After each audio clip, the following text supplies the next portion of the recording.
matinumanon ka, ning kinabuhi ko ihalad kanimo. Simbahon kayo puan ka, ikaw ra gyud, wala na'y lain pa.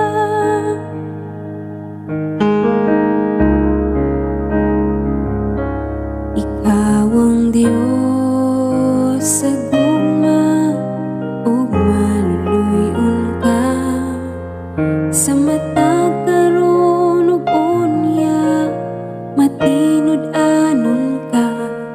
Ang ngalan mo takos daygon o mahalon, sa tanan nga panahon himayaon.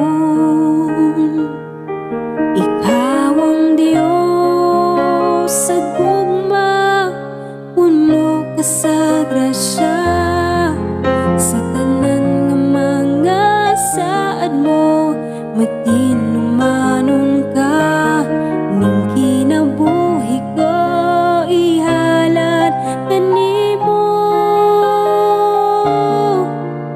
Simbahon kayo puan ka, ikaw ra gyud, wala na'y lain pa. Ikaw ang Diyos sa gugma, puno ka sa grasya, sa tanan nga mga saad mo, matin